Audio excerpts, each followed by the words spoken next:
Terceiro ponto, o maluco no pedaço, a machonaria crente. Então, aí a gente pegou o pedido de desculpas do Will Smith, que no dia seguinte ele postou, cabeça esfriou, e postou o pedido de desculpas, Não, né? e também assim, E a né? pressão que sofreu também. Ele viu que pegou super mal o que ele fez. Lá nos Estados Unidos a galera detonou mesmo ele, assim, a mídia pegou e falou e falou porque tinha razão. Sim, ele não claro. deveria ter perdido a cabeça naquele ponto, enfim.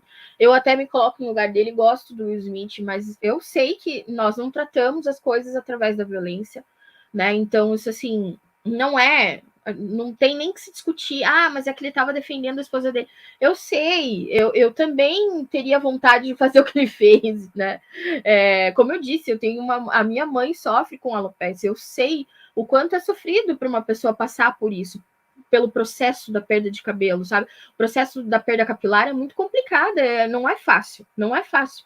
Mas, assim, a gente tem que olhar e falar, não é dessa forma que tratamos as nossas diferenças e os nossos problemas com as pessoas que convivem conosco, né? Imagina se a gente normalizar e achar que isso é, legal, vamos lá, não gostei, me ofendeu, vou lá e vou bater. Enfim, isso tem que ficar claro para os humoristas também, assim, né? Eu sou contra, mas os humoristas que se cuidem, porque agora pode virar moda esse negócio. Os caras vão num show de stand-up e às vezes é zoado, o cara pode subir num palco e dar na cara Nós do importamos humorista. muita coisa ruim dos Estados Unidos, né? Humoristas tomem cuidado, enfim, né? Sejam muito bem-vindos ao nosso Apoia-se. Aqui você tem a oportunidade de não apenas acompanhar o nosso trabalho, mas fazer parte efetiva dele a partir do seu apoio e também recebendo as recompensas que preparamos para vocês. Aqui embaixo você vai encontrar todos os níveis de recompensas que o nosso Apoia-se está gerando. Nós temos muitos projetos para expandir o Parábolas para outras direções e para isso nós resolvemos abrir a oportunidade para que você que está me assistindo nesse momento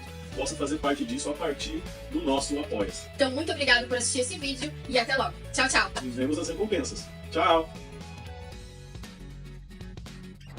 Mas aí, assim, só que, claro, ele viu que pegou mal e ele viu que a mídia o massacrou. E lá nos Estados Unidos, assim, gente, papéis que você queira no futuro, se você quer continuar trabalhando com as produtoras de cinema, de TV e tudo mais, você não pode ter escândalos na sua ficha corrida, entendeu? Se tiver, claro que eles têm, porque você sabe, os atores geralmente são aqueles que gostam de fazer as festas mais loucas, as porcarias maiores. Mas, enfim, eles sabem que dependendo do escândalo, talvez o estúdio não queira mais trabalhar contigo. E violência é um escândalo que não pega bem. E que eles não gostam, né? Que as produtoras aí de cinema, de TV e tal dos Estados Unidos não gostam de ter artistas ligados a esse tipo de coisa, a violência. Então, assim, é complicadíssimo, né? Claro que ele deve ter, o empresário, relações públicas dele e tal, né? Com certeza chegou nele e falou, ó, tá ficando muito feio, tá todo mundo falando e te criticando e tal. E também ele, né? É nada mais justo também ele falar algo sobre, porque não foi legal o que ele fez. E aí ele publicou na conta do Instagram dele o pedido de desculpas, né? A gente vai ler na íntegra aqui, depois a gente comenta, né? Já vimos o que aconteceu, aqui o pedido de desculpas dele. A violência em todas as suas formas é venenosa e destrutiva. Meu comportamento no Oscar de ontem à noite foi inaceitável e imperdoável. Piadas às minhas custas fazem parte do trabalho, mas uma piada sobre a condição médica de Jada era demais para mim e reagi emocionalmente. Eu estava fora de linha e estava errado. Estou envergonhado e minhas ações não foram indicativas do homem que quero ser. Não há lugar para violência em um mundo de amor e bondade. Também gostaria de pedir desculpas à academia, aos produtores do programa, a todos os participantes e a todos que assistem ao redor do mundo. E gostaria de me desculpar com a família Williams e minha família King Richards. Lamento profundamente que meu comportamento tenha manchado o que tem sido uma jornada linda para todos nós. Sou um trabalho em andamento. Né? Foi isso que ele postou um dia depois, né? E aí tem mais uma, coloquei mais algo aqui, é que depois começou a circular como se o Chris Rock tivesse também postado um pedido lá e tal, um comentário que não aconteceu, né?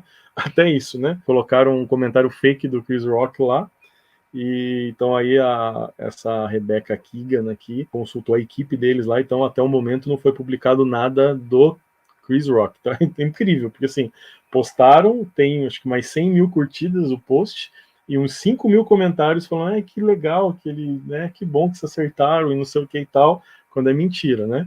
Então, assim, não, mas eu acho que diz alguma coisa o Chris Rock não ter ido da parte dele, ou inicialmente ninguém sabe. Bom, ele não fez nada, né? Logo após a cerimônia, e ele disse que não ia fazer, né? Também ele não quis, né? Inicialmente ele também não quis abrir processo nem nada. sim. Então isso eu acho que já diz algo, né? Eu acho que ele entendeu que realmente ele pisou na bola, foi errado o que o Will Smith fez, mas ele também estava errado, então... Enfim. Não vai dar em nada, né? Vai ficar por isso mesmo. A academia fica numa saia justa, porque daí não pode tolerar violência, não. Né? E aí acontece algo ao vivo para milhões de pessoas assistindo pelo mundo inteiro.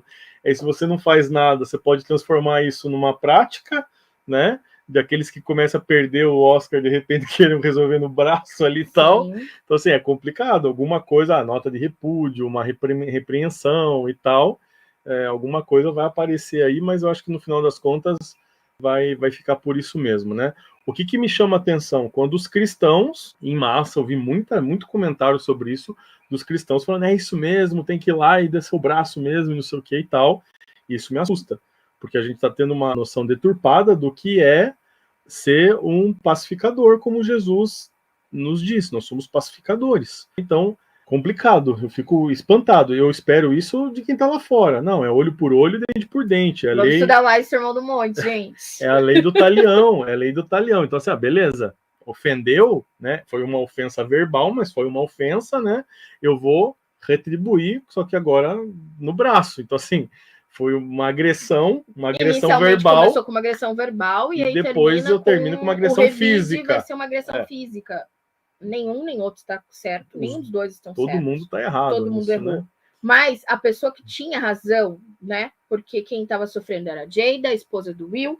Ele poderia não ter revidado com agressão física, mas ele depois foi premiado e ele teve ali o microfone, né, para ele. E ele poderia ali ter feito um ato, né, falado algumas palavras em repúdio à ação do Chris Rock, em repúdio a piadas de mau gosto, principalmente piadas que não tem o limite de olhar e falar, cara, é uma doença, a pessoa está sofrendo com algo, e eu estou aqui fazendo piada, enfim, ele poderia ter feito dessa forma, né? Então, assim, os dois estão errados, ninguém saiu vencedor disso, porque ninguém saiu bem com nada disso, né? E o Will ainda conseguiu ali ofuscar totalmente o brilho da noite que era para ser dele. E ele perdeu. O maior perdedor ainda foi o Will. Foi ele. E ele que tinha razão de ser, ele tinha razão. Mas a partir do momento que ele resolveu partir para agressão, ele perde a razão. E é sempre assim, se a gente parte para agressão, ou até mesmo continuando uma agressão verbal e entrar no debate ali e agredir verbalmente, também você perde a razão, né? Você podia sair como ofendido e todo mundo falar, poxa, ofendeu lá ele, a esposa e tudo mais, ou a esposa inicialmente e ele poderia sair como ofendido, né? Mas ele perdeu a razão e aí acabou saindo como agressor. E isso é pior. O comentário da Camila assustou mesmo, ver colegas cristãos achando honrosa a atitude de desejar do Will e a honra de sua esposa, né? Assim, defesa de honra seria em algo de ameaça física. De repente alguém se levanta para agredir fisicamente a minha esposa, eu vou me colocar no meio do caminho. Agora, uma agressão verbal, que seria algo a se fazer? Ou eu vou até lá, pego o microfone e retribuo, dizendo o que aconteceu, ou eu pego a minha esposa, me retiro do lugar e vou embora, me retiro do recinto para mostrar que nós não gostamos daquilo, nós saímos daquilo, ou então eu vou, né? Se eu tiver uma autoestima muito alta, eu falo, não, eu vou ganhar o Oscar esse ano, e a minha vingança, entre aspas, vai ser no meu discurso, quando eu vou detonar esse cara com categoria, né? Em cima do meu discurso de vencedor do Oscar, eu vou conseguir fazer isso. Então, assim, eu fico assustado com como os cristãos estão mudando o conceito original de sermos pacificadores para um conceito contemporâneo. Uma imagem fala mais do que 1000 palavras, né? Tem muito cristão que acha que esse aqui é o padrão agora de conduta que o cristão tem que ter na sociedade. Esse é o pacificador. Vou fazer o certo, mas através vou brigar. Da violência. Eu vou brigar você a ser cristão agora. Você vai ser cristão de qualquer jeito. Eu vou te empurrar, vou te jogar dentro da igreja e tal. Vou fazer com que você vire cristão de qualquer jeito, né? Ou vou, através da violência, eu vou fazer você entender a verdade de Jesus e tal. A gente tá virando um talibã cristão. Isso não pode acontecer, porque é a partir do momento que você foi ali ofendido, e se você quer revidar, o teu sentimento de revide já diz muito que é o quê? A tua justiça própria. Sendo que a nossa justiça é o Senhor, é Ele que faz por nós. Então, assim, se você vai revidar ali, você já está mostrando que você está cheio de justiça própria, né? E a palavra nos diz ao contrário. Então, é muito complicado isso, né? Quando eu começo a pautar o meu pensamento, minha conduta pelo padrão do mundo, tem alguma coisa errada. Porque o cristão tem que estar acima dessas questões. O cristão precisa estar num patamar diferenciado. Por quê? Agressão física é pecado? Ponto. Como é que eu vou abraçar e dizer, não, eu posso fazer isso, não vai lá e acerte isso, tem permissão para fazer isso. Tem a lei do talião, olho por olho, dente por dente. Que acontecia isso. Nós não andamos por esse tipo de legislação, né? Então, assim, eu fico assustado, estou cada vez mais assustado com os comentários que eu vejo de cristãos, que agora a gente tem que estar todo mundo com dente cerrado, eu tenho que estar pronto para reagir e pagar na mesma moeda o que fizeram. Assim, eu estou assustado. Parece que realmente um pacificador cristão do século XXI, para boa parte desse pessoal de internet aí, cristão de internet, é justamente a imagem do pacificador da DC aqui, que tenta fazer o certo, mas no meio do caminho faz um rastro de besteira, né, com um conceito extremamente primário de justiça, e aí acaba vivendo dessa forma. Então, é algo que a gente precisa refletir, eu acho. Quando a gente começa a ver gente que tem voz, que influencia muita gente, tem muito seguidor em redes sociais, começa a declarar essas coisas, eu fico muito preocupado com que tipo de igreja a gente está construindo no nosso tempo. Onde que a gente está errando enquanto igreja, porque Jesus não nos disse isso. Né? A maneira como Jesus nos ensina a lidar com esse mundo hostil, não é essa de revidar. Ninguém foi tão humilhado ou sofreu bullying e foi humilhado, injustiçado, acusado sem ter culpa do que Jesus. E a reação dele foi realmente, não. Né? Quanta agressão verbal Jesus recebeu enquanto estava sendo julgado? Sim. Né? Do sinédrio, dos romanos, dos soldados, de todo mundo. E sem ter culpa, né? Sem ter justificativa. Não tinha uma justificativa do porquê. Não tinha razão. Não havia razão, né? Ele levantou, saiu do lugar dele, deu uma bifa na cara de quem estava falando contra ele. É complicado. Mandou os discípulos irem lá e tirarem suas espadas e vamos lá, galera, vamos lá, vamos cair para cima e é isso aí. Não. Muitas vezes os próprios discípulos queriam fazer isso. Sim, e foram repreendidos por ele. Nós também muito bullying, muita piadinha, sofremos e vamos sofrer. E isso está previsto já, né? Ia sofrer com muita aflição aqui. Ele sofreu. E aí? E aí os alecrinzinhos dourados hoje em dia, as florzinhas de Jesus, não querem sofrer? Querem o quê? Passarem incólume nessa vida, sem que ninguém fale nada por conta da sua escolha por Jesus? Por favor. Crie vergonha. Né? Não dá, gente. Aí, por isso, a gente tem que revidar, a gente tem que aparecer nisso. Não é assim. Não é assim. Então, assim, tem muita gente querendo aí mudar a palavra e ela é imutável, ok? Não vai rolar só porque você acha que você deve fazer alguma coisa. Não vai acontecer. Então, assim, eu acho que esse era um recado importante, assim, para lidar, e aí tem algumas referências bíblicas para fechar essa questão, né? Tiago 3,18, o fruto da justiça semeia-se em paz para os pacificadores. Mateus capítulo 5, versículo 9, bem-aventurados os pacificadores, pois serão chamados filhos de Deus. E o mesmo capítulo, Sermão do Monte, maravilhoso, a gente precisa voltar a compreender esse texto, Mateus 5,39, mas eu lhes digo, não resistam ao perverso. Se alguém o ferir na face direita, ofereça-lhe também a outra. Ele não está dizendo literalmente aqui para se alguém te der um tapa, vira e fala, bate mais e tal. É justamente, se alguém te ofender, você não reage na mesma moeda, mas tenha uma outra atitude diferenciada. E eu acho que é algo, assim, não tem muita explicação. Eu não consigo entender, pelo menos. A gente precisa refletir bem no Sermão do Monte, tanto que quando eu fizer F-Hop School, a gente teve uma matéria inteira só de Sermão do Monte. Então, assim, precisamos voltar a refletir, precisamos voltar a ler e refletir sobre o Sermão do Monte. Somos chamados para ser pacificadores. O bíblico, né? Não o da série da DC ali, do Esquadrão Suicida, porque aquele ali é complicado de seguir. Então toma cuidado com a maneira como a gente está enxergando o mundo que a gente vive, né? Vamos tomar cuidado com isso. Vamos então para concluir. Como resolver isso dentro da questão da igreja, né? Então a gente tem Mateus 18, do 15 ao 17, é a instrução bíblica, né, que nós temos para caso aconteça algum conflito. A gente, como líder de jovens, já enfrentou muito Muitos conflitos. É triste demais ter que mexer com isso, né? Mas então o texto está ali, Mateus 18, 15, 16 e 17. São 3 versículos onde Jesus mostra como nós devemos lidar com conflitos na igreja entre irmãos e tudo mais. Então, primeiro passo, resolva sós. Chama as duas partes, e foi o que Denzel Washington fez ali, né? Ali, assim que deu o intervalo, as câmeras pararam ali e tal. Ele foi conversou, né, conversar com o Will, repreendeu ele, avisou. Aconselhou ele, né? E acalmou também, porque ele ficou, claro, com os ânimos totalmente exaltados. Então o Denzel foi lá, né? Eu amo o Denzel é muito massa. E foi lá e aconselhou e acalmou, né? O Will Smith, a Jada também foi e acalmou o marido, enfim, né? E tentaram ali remediar todo aquele problema.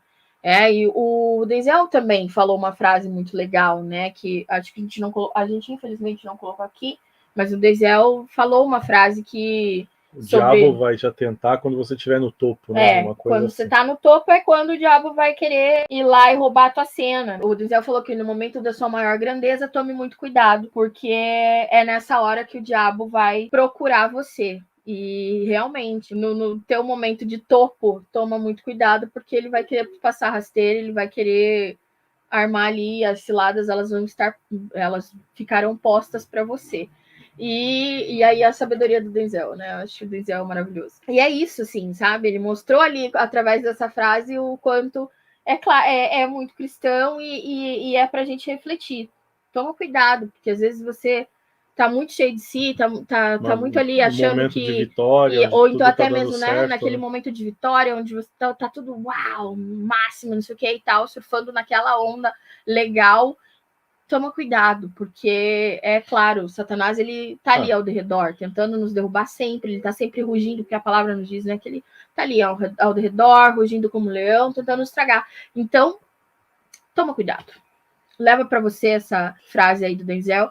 E a questão, se você tem um problema, se um irmão te ofendeu, resolva. Não carregue essa mágoa, não carregue esse problema, porque é você carregando um morto atrás de você, então isso precisa ser resolvido, isso precisa ser perdoado, né? Então resolva questões com as pessoas com as quais você tem problemas.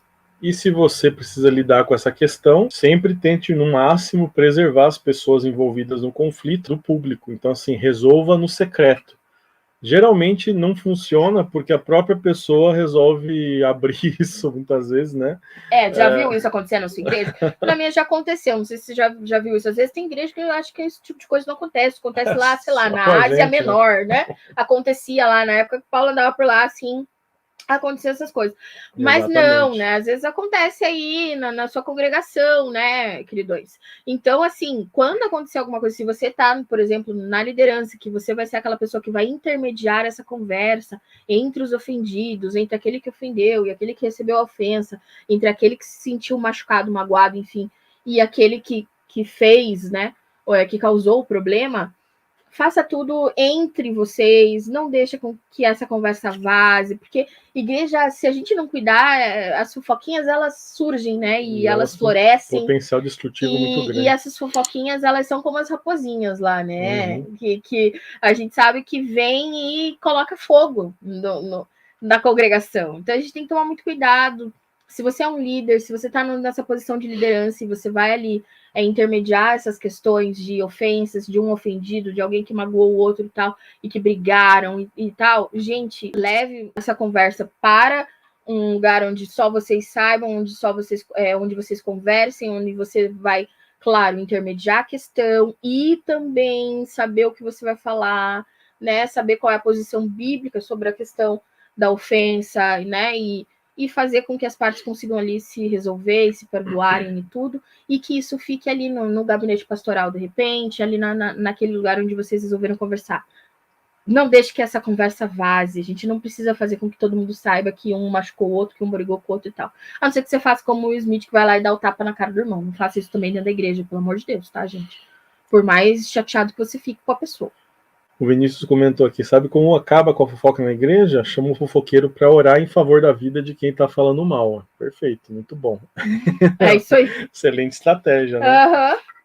Então, assim, essa é a principal maneira de resolver. Muitas vezes eu vejo pessoal que, em vez de resolver com a pessoa, ficam falando a respeito do assunto. Então, vai lá e resolve direto com a pessoa. Né? Conta para todo mundo, para Deus e o mundo pessoa da igreja. Envolvida no caso, né? Mas não chega na pessoa que fez o negócio, que realmente te feriu, te magoou, te ofendeu. E às vezes a pessoa nem sabe que te magoou.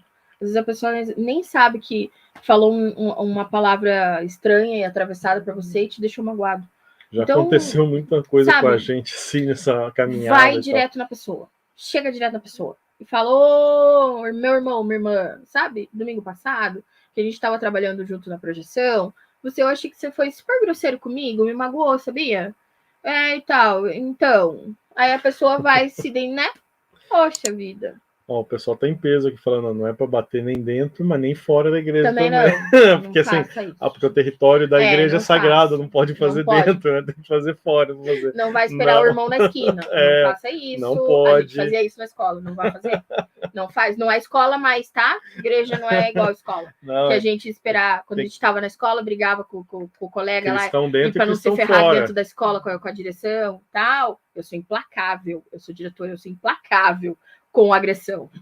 E aí, assim, não faça isso. Esperar o irmãozinho na esquina. Também não pode, tá bom? Não pode, não. Então é isso. Depois os próximos versículos dão para não resolveu a sós, chama alguém e tem a testemunha, né? Alguém da liderança para estar junto. A gente sempre fazia isso, porque senão ficava a palavra de um contra a palavra do outro. Então sempre tenha uma testemunha, parte da liderança junto, porque daí não é só a palavra de um contra o outro, né? Não, e também para intermediar o conflito, para apaziguar ânimos, para fazer com que, né, as pessoas caiam na real e olhem e falem, não, a gente tem que estar olhando para o lado errado, a gente tem que olhar para Cristo e vamos perdoar e tal, não sei o quê, né? E se mesmo depois de tudo isso não se resolve, aí você tem que parar de gastar energia, né? Jesus fala, ó, depois disso trata como se fosse um pagão ou um publicano. Né? Então, assim, para de esquentar a cabeça e segue a vida e vai fazer outra coisa. Senão você vai gastar toda a tua energia com gente que não quer resolver o problema, não quer amadurecer.